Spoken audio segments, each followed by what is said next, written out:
Good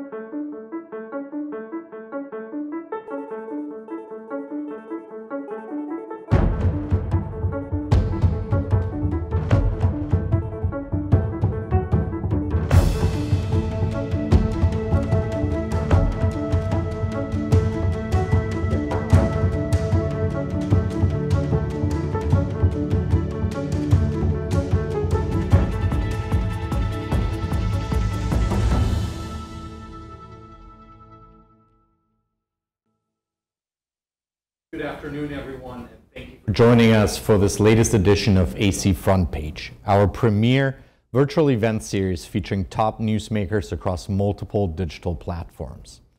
My name is Jan Fleck, and I'm the acting director of the Europe Center here at the Atlantic Council. Today, we look forward to continuing the AC Front Page series with the Prime Minister of the Republic of Kosovo, Albin Kurti.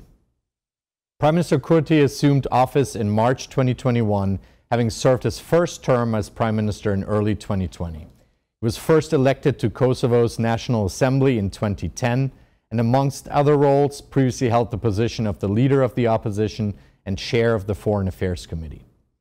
Our conversation today with Prime Minister Kurti, of course, takes place in the shadow of Russia's invasion of Ukraine. Few places feel a more immediate connection to what is happening in Ukraine than Kosovo and the Western Balkans as a whole, not least in terms of the human toll of armed conflict.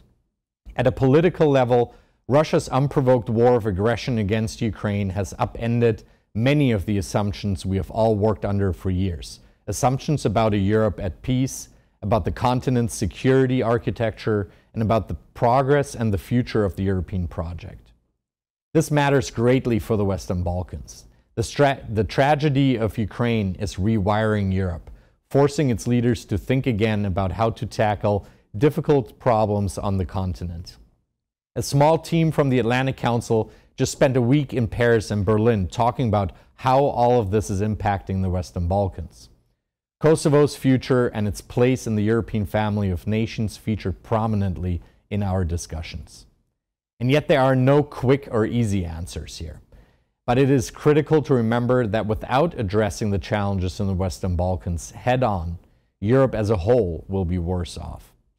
We will discuss the implications of the war in Ukraine for Kosovo and the Western Balkans with the Prime Minister, how this is impacting Kosovo's approach to security, and what this could and should mean for the region's EU perspective. We will also discuss the future of the Belgrade-Pristina dialogue and the potential for regional cooperation. At the Atlantic Council, we're committed to shaping the global future with our allies, and we see the Western Balkans as a critical partner in our pursuit. That's why we've created the Balkans Forward initiative to foster a democratic, secure, and prosperous Western Balkans firmly integrated in the Euro-Atlantic community. I'm very much looking forward to this conversation, which will be moderated by our senior fellow at the Europe Center, Damir Marusic. We encourage those who are watching to join the conversation on social media using the hashtags ACFrontPage and Balkans Forward. And with that, a warm welcome again, Prime Minister Kurti, and over to you for opening remarks. Thank you. It is an honor to be here with you today at the Atlantic Council in Washington, D.C. It is an appropriate place to have an important conversation about the current global situation and how it impacts us all. Kosovo has a special relationship with the United States, our crucial friend, critical ally, and indispensable partner. Our histories are intertwined and our futures are linked. The US-led humanitarian intervention in Kosovo by NATO ended the systematic oppression of Kosovo Albanians and halted the genocide Serbia had been perpetrated against us. It was a war where almost 13,000 unarmed civilians lost their lives, over 10% of which were children. 20,000 women were raped and hundreds of massacres unfolded. The families of the victims seek justice to this very day from an adversary who denies these crimes even occurred. But the United States believed in us, and they believed in Kosovo's fight for freedom and independence, for sovereignty and self-determination. From a victim of strife and genocide, Kosovo has grown to become an independent sovereign state with full-fledged democratic institutions and a constitution based on the principles of freedom, peace, democracy, equality, and respect for human rights. The story of our success is one we share with a global community of democratic nations. Kosovo is now contributing to peace and stability, proudly serving alongside our partner and ally, the United States. Last year, we sheltered close to 1,500 Afghan evacuees. The Kosovo Security Force was co-deployed with US troops in Kuwait, marking our first international peacekeeping mission. And we're also part of the US-led joint military exercise, Defender Europe 21, where Kosovo was among 16 host countries participating with 330 soldiers. Our continued cooperation fortifies Kosovo's long-term commitment to peace, to security, and to NATO membership. Today, Europe is in a dangerous moment after Russia's unjustified and unlawful invasion and aggression in Ukraine. For over 80 days, Ukraine has endured Russia's unprovoked attack. For us, the images we see are particularly painful. They remind us of the sufferings of Kosovo 23 years ago. That is why we have shown solidarity with Ukraine and its people since the very first day of the attack. We immediately joined the EU and US sanctions against the Russian Federation. We did not hesitate to express our readiness to accept up to 5,000 refugees and distribute humanitarian aid to them, and we have offered shelter and working space for 20 Ukrainian journalists. One of them, Ms. Lyudmila Makey, is already a resident of Pristina, telling the truth to those who need to hear it the most. We have heard almost every other day Putin's reference to Kosovo as a precedent to interfere in the affairs of a smaller country. This is nothing more than a lie. Just as there is no evidence of systematic violence against ethnic Russians in Ukraine, the comparison to Kosovo is too far-fetched to be of any critical value. NATO intervened in Kosovo to stop the genocide which was being perpetrated by Serbia's Milosevic regime. This genocide was well documented and witnessed by the entire world, much like the current genocide being perpetrated in Ukraine. To use Kosovo as an example to justify intervention in Ukraine is nothing but ignorance and a direct attack on truth, humanity, and sanity. It shows a complete disregard for international law and for the responsibility to protect vital international norms, norms that ensure that the international community never again fails to halt genocide, war crimes, and crimes against humanity. Deny, deflect, and mislead. This was and still is Russia's strategy in Ukraine. It has now also been adopted by Russia's proxy in Western Balkans, Serbia. Serbia's close relationship with Russia cannot be ignored, especially now when Serbia refuses to sanction Russia's aggression. Pro-Russia and pro-Putin rallies are on the streets of Belgrade every other day to support the Russian invasion of Ukraine, including cabinet ministers and several members of the co-ruling Socialist Party there. Russia is interested in opening other battlefronts in order to pursue its escalate to de-escalate strategy, to secure a better negotiating position to reach its goal in Ukraine. Given Serbia's close relationship with Russia, its support for the invasion of Ukraine, and given the fact that Republika Srpska in Bosnia is still controlled by Moscow just as much as from Belgrade, the risk of the conflict spilling over into the Western Balkans is unfortunately high. We would welcome the application of Ukraine, Moldova, and Georgia in the European Union, and we look forward to EU accepting our application this year as well. A stalled EU enlargement process will always be an invitation for foreign malign actors that threaten the security of Europe. We officially applied to the Council of Europe last week, one of the oldest and largest European organizations, where Kosovar citizens will be able to use the mechanisms of the European Court of Human Rights. We are moving ahead with the NATO Partnership for Peace program and expect a long overdue decision on visa liberalization. In short, Kosovo is the beacon of democracy in the region. We are the most democratic country in the Western Balkans. We're ranked first in the Western Balkans in the World Justice Project Index for 2001 in relation to rule of law. And we rose by 17 places in the Transparency International Index perception of corruption. We also were the only country in the Western Balkans to improve in Freedom House nations in the transition report. Last year, we achieved economic growth of 10.53% of our GDP, with an increase of 83% in exports, 21% increase in FDI, 34% increase in tax revenue, and 31% increase in customs, and we added more than 25,000 jobs to the economy.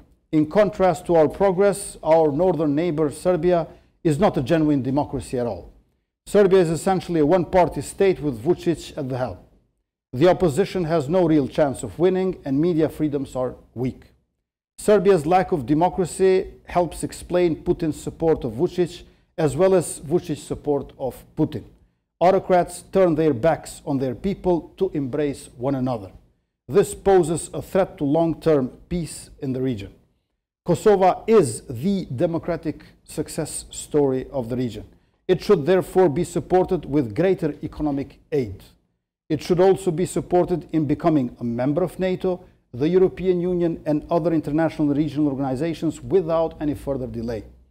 Make no mistake, undoing our progress in Kosovo would be the single greatest victory despotic President Putin could wish for. This is the reason behind his irrational fixation on our country. We must not allow Putin to frame this debate as to whether or not it is acceptable to him to have NATO members on the border of Russia or her proxies, but rather whether we can tolerate autocracy on the borders of peaceful democratic nations. Autocracies that corrode, degrade, and mock our international norms. That is why we are here today. The United States of America is Kosovo's closest partner and friend. Not only is our history woven together in times of liberation and need, but we are bound by the common values of freedom and democracy. Let us actively work to end conflicts in Europe in a just way and to prevent the destabilizing spread of dictatorship. Together, we will. Thank you very much. Thank you, Mr. Kurti. My name is Damir Marusic. I'm Senior Fellow at the Atlantic Council's Europe Center. Please come join us here at the table. I'd also like to welcome everyone watching live. To those of you watching on Zoom, please do get your questions ready for the Prime Minister. Use the chat feature there. My colleague will send the questions my way so I can ask them directly. Mr. Prime Minister, again, a real pleasure to have you here at the Atlantic Council. You're wrapping up a long trip to the United States. You've met people across the country. You met with National Security Advisor Jake Sullivan yesterday, and I believe you were on the Hill just now before joining us. What were your impressions at the end of this trip? Just generally, how's it been? We started with launching of negotiations with Millennium Challenges Corporation, and we concluded successfully an agreement where Kosovo will gain $236 million in energy sector, for energy efficiency, for training women in energy sector, and also for battery storage. Harsh winter is ahead of us, and we must make sure that we cover the peak. We cover with our generation consumption in our country. Then I went to San Francisco, Dallas, Chicago, Iowa, Michigan, here, and from here I will go to New York and Boston. Mm-hmm. So it's a long tour in US. I'm meeting business community, our diaspora, but also fellow politicians and diplomats. Mm. And I think that United States is united when it comes to its foreign policy regarding Russian invasion in Ukraine. But at the same time, I'm discussing thoroughly with them the dangers of spillover in Western Balkans, where, in contrast to Moldova and Georgia, Kremlin wouldn't have to allocate a portion of its military power for a new battleground, but could outsource it to Serbia or Republika Srpska. Mm. So here I think is my emphasis, besides requesting more American investors and our diaspora to come to Kosovo and invest because this time I'm not calling them to sacrifice, but to come and profit and join us in unprecedented development we're having since the end of the war. On the question of security, I mean, it's something that we at the Atlantic Council here stress as well, that, you know, NATO has become, I think, far too easily sort of an idea that you enter NATO and then enter the European Union, but it's so important that NATO remains sort of the bedrock of security. You feel that you're getting a good hearing on that? Are you, overall, there were many expectations that President Biden you know, would pay special attention to the Balkans. Obviously, Ukraine has distracted everyone. Are you satisfied that enough attention is being paid? I think that US and EU have never been more important for each other than now. And one thing which in a natural way unites US and EU is NATO. So transatlantic cooperation has no alternative. That's why now EU countries who used to be members of EU but not of NATO want to join NATO as well. Likewise, there are some NATO countries who like to join EU as well.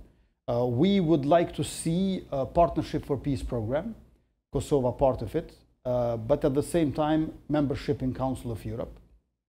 Hopefully we will get visa liberalization. This July will be 4 years since European Commission for the second time recommended visa liberalization for Kosovo. Western Balkans in general is part of Europe. Europe is our continent. EU is our destiny. And that's why I think that these extraordinary times that we live in demand extraordinary methods ahead. We cannot, with old ways, achieve new future, which we all seek. In particular, I would like to emphasize the importance of double synchronization. Synchronization between Brussels and Washington, D.C., and synchronization between Paris and Berlin. This double synchronization is a guarantee for a victorious outcome for Western democracies. So I think it's, you know, even in your opening remarks, and it's, as my colleague Jorn mentioned, we just got back from Paris and Berlin. It is true that Ukraine has shifted a lot of the discussion. Are you optimistic, though, that this double synchronization will materialize, given everything that's transpired? I am optimistic, but I'm not sure. And to this end, we are giving our small contribution. We know that the Balkans will be much secure and peaceful and safer once we have this double synchronization.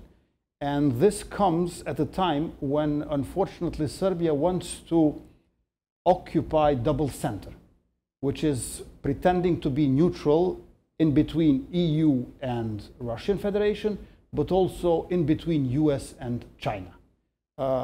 Now in Western Balkans we have our disputes there, and to all our disputes we have another one being added recently, namely Russian aggression, which divided the Balkans into those who have imposed sanctions and condemned the invasion, and into those who are pretending to be neutral. But you cannot be neutral in between firefighter and fire.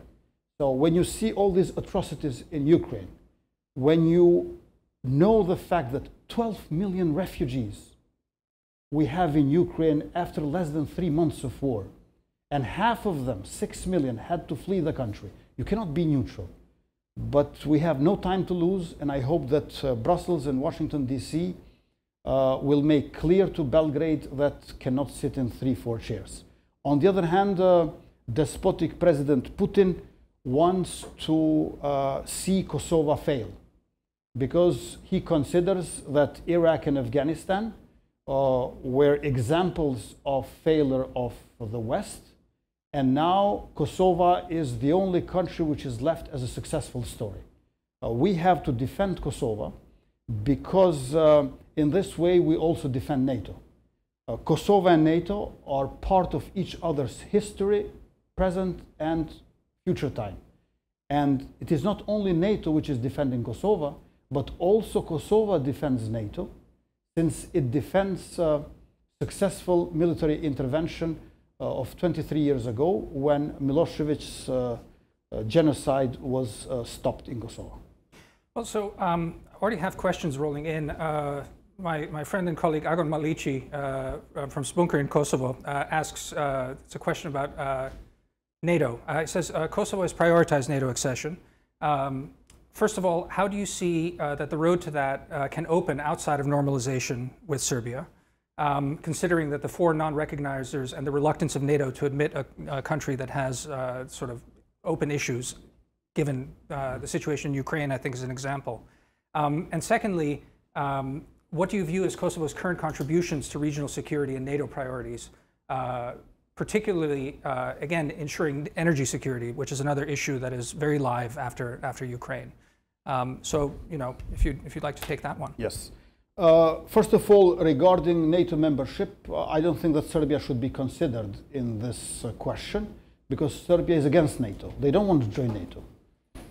So these four non-recognizers within NATO, they should consider Kosovo in itself, not in relation to Serbia, which does not want to join NATO. We are working with these four countries that still are skeptic, but at the same time, we are strengthening our capacities and capabilities. We have increased budget for our defense by 52%, because obviously we have to make Serbia think twice before doing anything against us, similar to our bitter experience of 20th century with our northern neighbor. On the other hand, we are independent sovereign country.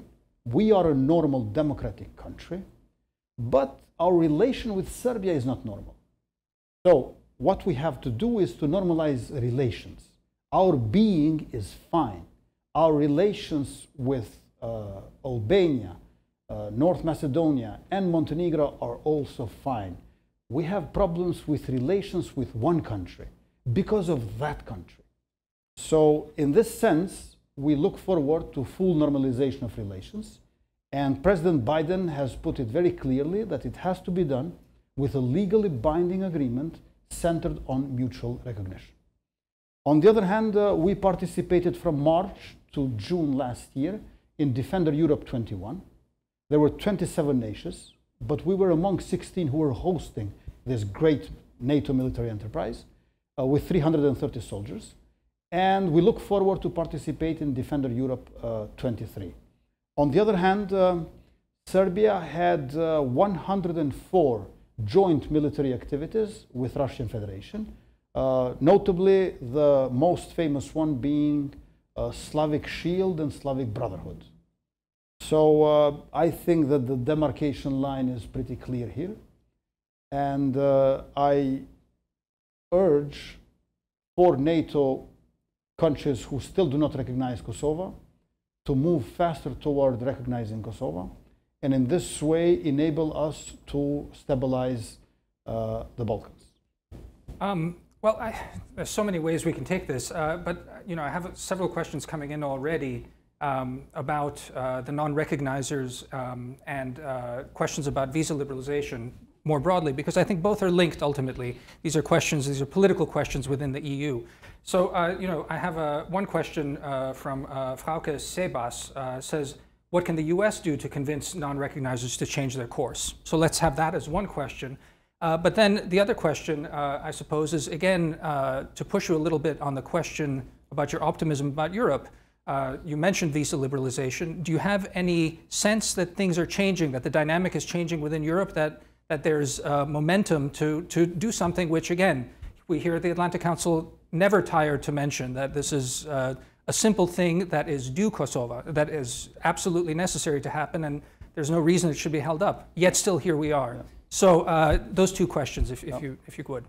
First of all, even if these countries, like Spain, for example, are worried that the case of Kosovo might in any way resemble to Catalonia or to some other regions of Spain, I think that official Madrid should not compare itself with Belgrade, who committed genocide in Kosovo.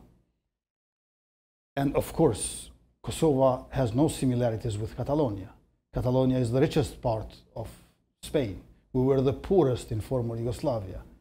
And less of these kind of incorrect analogies could help a great deal to move on further. And we had the ICJ decision, advisory opinion from July 2010, which said the declaration of independence of Kosovo did not violate international law.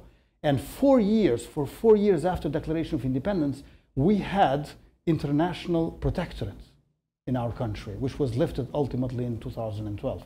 So US could help a great deal with these 4 countries by explaining, just as we do, that there is no reason to fear that Kosovo can be used as a precedent. On the other hand, in a couple of weeks, we are going to have our energy strategy 2022-2031. We plan to phase out coal, but we're not going to be able to do that very fast. We will go aggressive with renewables, solar and wind. And this cooperation with MCC also will bring about 340 megawatts for 2 hours as a storage. We plan to have certain repairments in our thermal power plants and see how we can also connect better with Albania, since by becoming independent in energy, electroenergetic aspects at NSOE, we have shifted from the regulative bloc with Montenegro, Serbia and North Macedonia to the one with Albania. Well, so again, many questions here. This is a slightly different topic, but it's from Esmir Milavic, Foreign Affairs Editor at N1. Mr. Prime Minister, can you please expand your comments about Bosnia and Herzegovina, in particular, Republika Srpska, and how you see its role in security situation in the Balkans? And also how you comment accusations that Kosovo application to the Council of Europe is used by the West to punish Serbia for not applying sanctions against Russia? Well, I don't think that we have only one Kaliningrad between Poland and Baltic countries. We have another one in the Balkans, and that's Republika Srpska. Republika Srpska is a creature of genocide, not only in Srebrenica. So they have done genocide against Bosniaks, and then they've created their republic. And now they are abusing a peace treaty like Dayton Accord in order to render dysfunctional Bosnia and Herzegovina. Kremlin is after failed states. And that's why it is important to strengthen Sarajevo. And I believe that Republika Srpska should not be independent from Bosnia and Herzegovina. It should be independent from Belgrade and Moscow.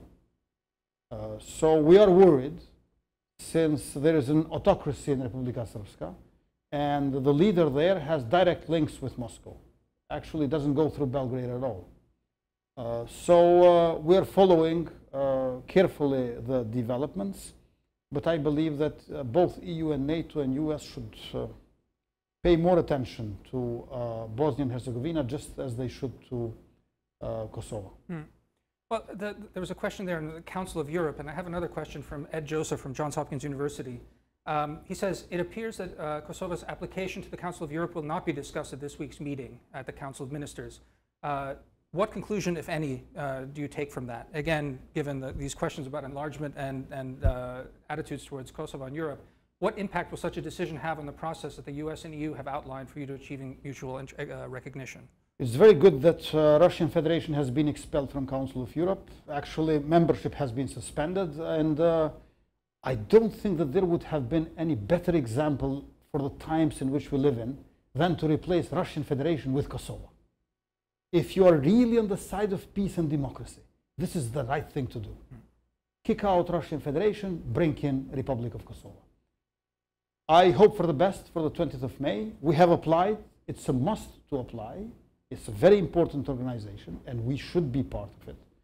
However, it is up to the countries there and parliamentarians to decide. I hope that their heart will be on the right side, and that they will have enough depth to evaluate the importance of membership for Kosovo at the Council of Europe.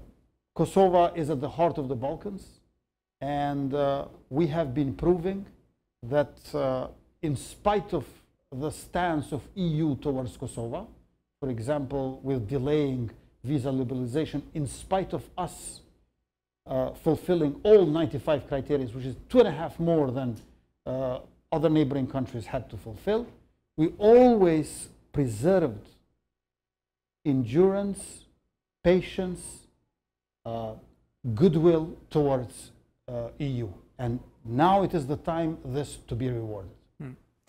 That gets us into the question. I mean, we've already been dancing around a lot of this, but the momentum now for potential EU enlargement getting another boost. At the end of the day, it's still politics that rules a lot of these things. And you know, I feel a lot of your sentiments, your positive sentiments about what should be done and the arguments that should be made. But it's a question of diplomacy and how these things are end up getting played out.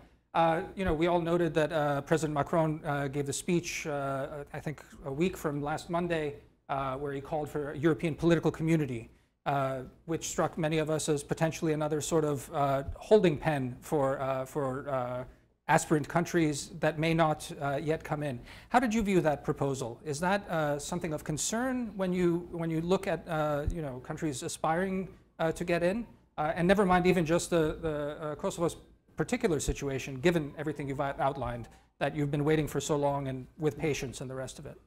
I think that EU is the most important historical process and political project of peace and prosperity since the end of the World War II. And I think that EU needs a bold step for internal reform and external expansion. And these two things go hand in hand. I don't think that EU enlargement should have any kind of substitute. Once Western Balkan 6 is included into EU, the outer border, external border of EU would shrink by almost 2,000 miles, which would be very beneficial for the security as well. Every third citizen of the Balkans is not resident in the Balkans. They are in Western Europe in general. So by including Western Balkans into EU, our families get united literally, besides we joining European family. I have been critical towards EU many times, but at the same time I'm emphasizing that there is no alternative to EU. So I can be critical towards EU because I learned critique from them. Critical thinking is something that we learn from Europe, and I will never be bitter or cynical towards EU. However, now EU leaders should understand that it is time to lead. The proposal of President Macron seems like an interesting idea, but to become a proper proposal, we need to have more substance. However, I think that the most urgent task for all of us is to help Ukrainian people to liberate themselves. If NATO will not enter Ukraine, then at least what we should do is Ukrainian people getting enough help in order to strengthen their liberation struggle towards victory. I cannot see any other substance of peace in Ukraine except that of full victory for Ukrainians.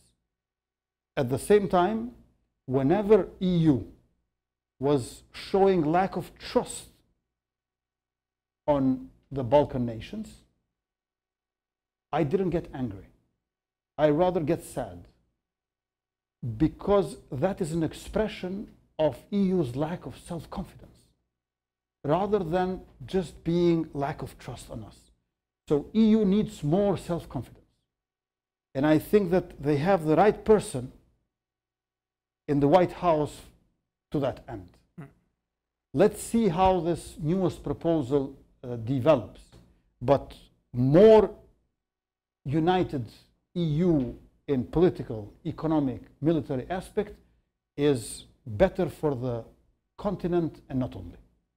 I certainly agree on the big picture of this, but again, the challenge is in fact, the process itself of enlargement is a very complex one. It's about harmonizing systems and integrating these economies, a lot of reforms that still need to happen. Basically, I think that the strength perhaps of Mr. Macron's proposal is in fact that this will take a time, so there's something in between. So we were in Berlin as well, and there was a lot of energy there about revitalizing the Berlin process. It talked about it, Berlin process 2.0 for, again, helping countries meet their goals to in the interim, to grow closer to the EU. Where do you think the problems were before in this relaunch and new sort of impetus from Berlin? How could Berlin process 2.0 work even better than the previous one, or get around any of the roadblocks that were encountered before? I think that Germany should lead with the Berlin process with a new kickstart. Let's call it Berlin process 2.0, with the idea of offering a clear perspective and the path ahead with some time frame for the Western Balkan 6. And I believe that common regional market, which I support 100%, is the right way forward. Common regional market needs one simple decision from Serbia, and that is to accept and recognize documents of Kosovo. I know that President of Serbia complained that if he recognizes any document of Kosovo, that means that he would recognize independence of Kosovo. Well, of course, it would be good to recognize independence of Kosovo, and to be honest, it would be good for Serbia, perhaps even more than for Kosovo, because they could benefit a lot. However, this is not the right stance, because there are countries who recognize our documents, but do not recognize our country, namely Slovakia, Greece, and Romania. They do recognize my passport, but not independence of Kosovo. So there is a space in which President of Serbia can walk, but he refuses to do so. If a Kosovar citizen decides to go to Serbia, at the crossing border, police, at the border crossing, police stops him or her, and if you show your passport, it gets confiscated and you might even get arrested. But if you show ID card, they suck your biodata, and they give you a piece of paper in which it is written that you have lost your old Serbian ID from 1999, even though you might not have been born then. So at a hotel room there, if Serbian policeman knocks at your door, you better show that piece of paper. If you show any documents of Kosovo, you get arrested. These absurdities must end.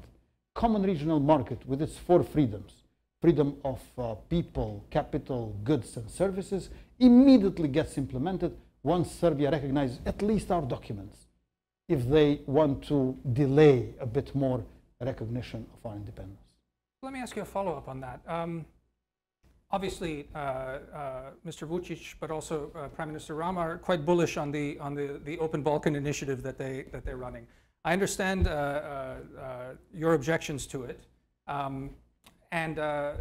mean, we can talk about that, but I have a very specific question on this.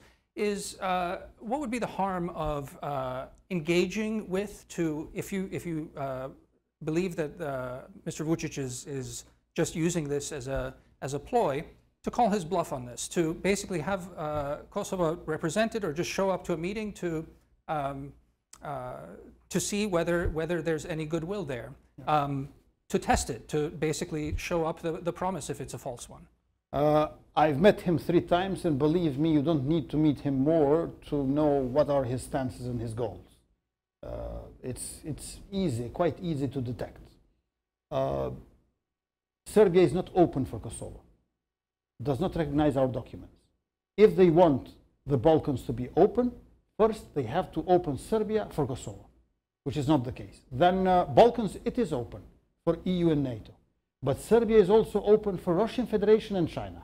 And Serbia wants that others to be open just as she is open for Serbia, for Russia, and for China. That's why we are skeptic for open Balkans, because it is open for something that Serbia is open, whereas Serbia is not getting open for Kosovo. On a personal note, as a political conviction, as a cultural sensitivity, I'm not among those who believe in, let's say, or let's call it, Balkan self-sufficiency. Balkan is part of European continent. EU should be its goal. EU is something which should be homegrown, yet not self-made. We need help from outside, but it should be homegrown. And Open Balkans was born in October 2019, when my party, Vedvendosje, political movement, self-determination, won for the first time, and when it was clear that EU is not going to open negotiations for Albania and North Macedonia. At that point in time, it started as an initiative of Novi Sad, where President of Serbia invited President Zaev and Rama by telling them, EU does not want you, but you have open doors here at my country. So he used the anger of Tirana and Skopje with the initiative launched in Novi Sad at a time when in Kosovo big democratic changes took place. I understand. Again, the challenge here is the long process of EU integration, and point taken about regional common market, and that needs to be the goal. But the challenge, again, maybe just to push back a little bit on this, is this idea that that it's a question of self-sufficiency. The question needs to be about taking as many interim steps, it seems to me, to enable this kind of investment that you're calling for. Because many of these countries are so small, so it's taking steps to try and sort of build trust and create a common market.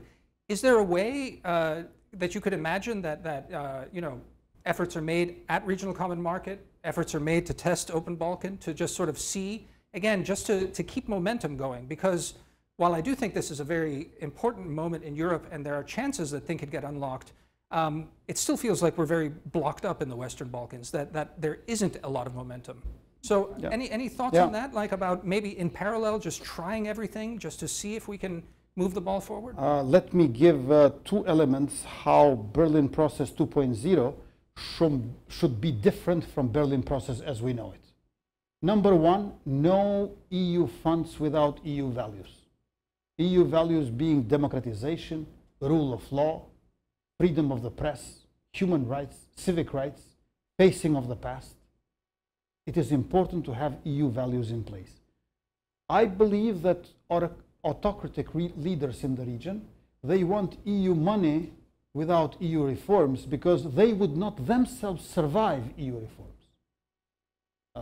We know very well that the Republic of Croatia, once it joined EU, beforehand sacrificed its Prime Minister, Mr. Sanader. That's how we read it from Kosovo. But, for example, in Serbia, there is no one to sacrifice but the president himself. And I think here is the obstacle. He wants to join EU, but he wants to be president of Serbia and at the same time get the money without doing the EU reforms. Well, he cannot have this. And that's why he's holding back the entire region. On the other hand, Berlin Process 2.0 could make use of the model of EFTA-EEA. Norway, Iceland, Switzerland, and Liechtenstein have this contract with EU, where in the Western Balkans 6 we could have EFTA-EEA with a surveillance overview authority, with a joint council and committee, with a court, with EU inside from the very beginning and above, not without EU. And EFTA-EEA not as a substitution for integration and membership into EU, but as a preparatory phase. Just like, for example, Austria and Portugal were part of EFTA-EEA before joining EU. I think we could go down that path as well. So let's now turn to the Belgrade-Pristina dialogue. We have several questions already lined up on this one, and I guess let's start off with my own question on this: is where do you feel like it's at? Is there any hope for progress on it? Do you feel like it's completely stalled? I mean, all your remarks up until right now doesn't seem like there's much trust between you and Mr. Vučić. So, what are we actually talking about? What are you actually talking about with Serbia at this point? Well, my counterpart, President of Serbia, in the last few years has been very much involved into this project of land swap, territorial exchange with my predecessors. And I think they have been daydreaming, fantasizing for too long territorial exchange. And now with the new government in Kosovo, with democratic changes, we have shifted the terrain where this dialogue is being conducted from, let's say, transactional register into transformative one. Out of the dialogue between Kosovo and Serbia, we should get more democracy, not less, more justice, more rights, more like better life for the citizens. Citizens are supposed to feel and live better out of our dialogue. Dialogue is not there so we exchange as autocratic leaders, as if we are monarchs in some of the previous centuries, where the president or the prime minister is like the father of the nation, and the territory is the land of the father, and the family is family of the father. This patriarchalistic viewpoint that they had in the past is no longer valid. And now we have to engage in transformative terrain. And there are a lot of hardships. It's very painful for them, but I don't see any other way. And President Biden and Secretary Blinken, they defined so well the issue of Kosovo-Serbia dialogue. They said that this dialogue should be for full normalization of relations towards a legally binding agreement with mutual recognition as centerpiece. So, if in the past decade we had a process stretched in time where Kosovo gave concessions in order to reach at the end recognition of Serbia, which never happened because Serbia was always postponing the end of this process, now we have shifted from time to space. Space being the agreement, and the center of that space being mutual recognition. I do not recognize Serbia. Serbia does not recognize Kosovo. We have to have mutual recognition. There will be other items on the table, but without mutual recognition, we are going to delude ourselves. They have to prepare themselves to distance Serbia from Milosevic and from Putin. At present, they are not doing any of these. They should distance Serbia from Milosevic and crimes that Milosevic has committed, and they should distance Serbia from Putin and crimes that he is doing every minute of our daily life in Ukraine. I mean, it sounds to me in many ways that you may be waiting a while longer then. I mean, are you optimistic or pessimistic? Of course I'm optimistic. No, I'm optimistic. I'm hopeful that situation will change for the better. Yeah. Because I think that in contrast to leadership, people of Serbia prefer much more EU perspective than old dreams about Kosovo. If you ask citizens of Serbia, what are your top priorities? I can guarantee you that in the top 3 priorities will not be the issue of Kosovo. Just like everywhere else, people want education, healthcare, qualitative jobs. They want fairness of the institutions. They don't want to see corruption, etc.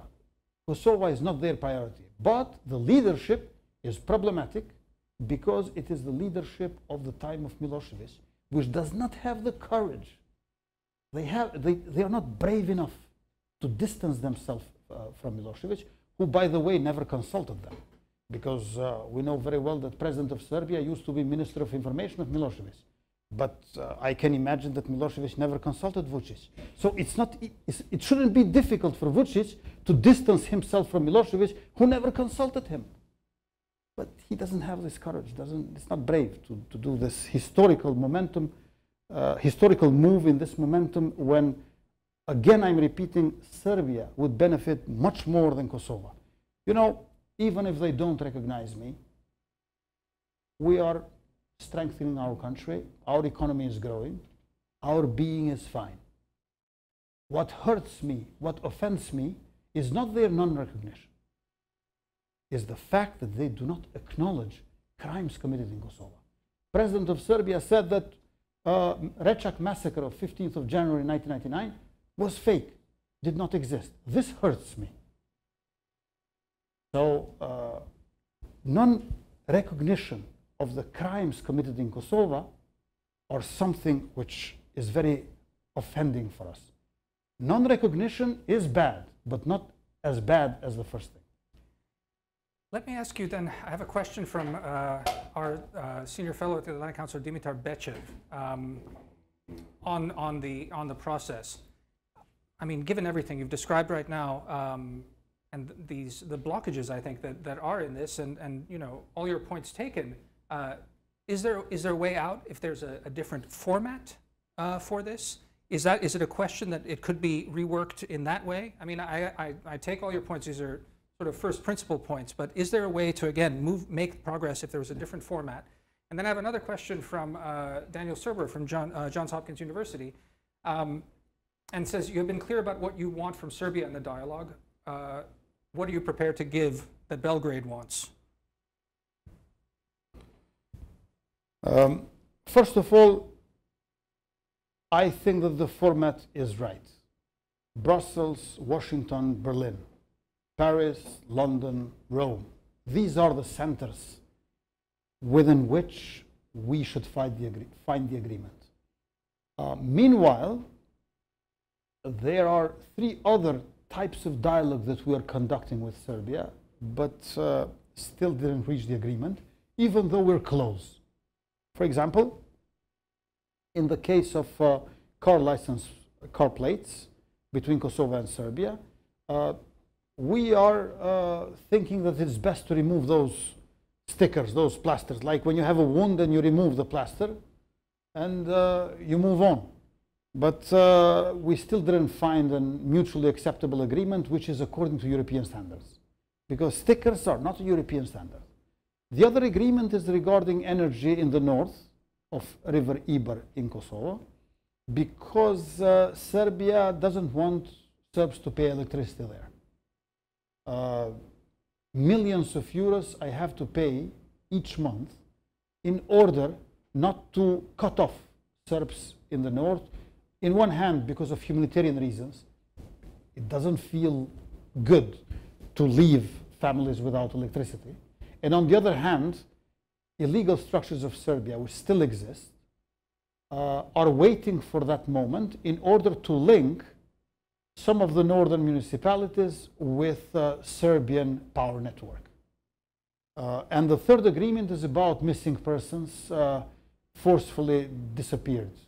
And regarding the text, we still didn't manage to find a mutually acceptable solution of different names and expressions that we're going to use. But these 3 agreements are pretty close.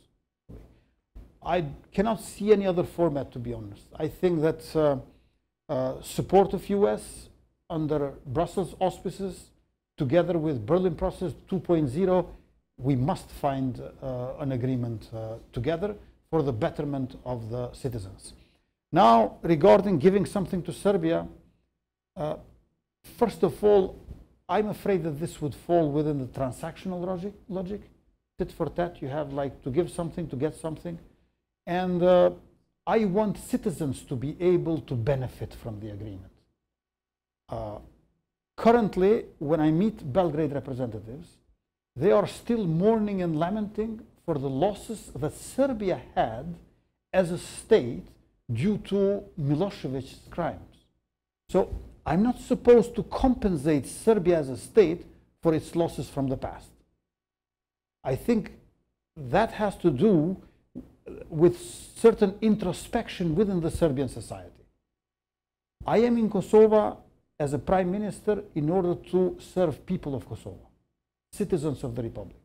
So Belgrade is coming with requests which do not reflect the needs of the Serbs in Kosovo, but rather of Serbia as a state which is still mourning 23 years after, about so-called loss of Kosovo, which they kept with armed forces.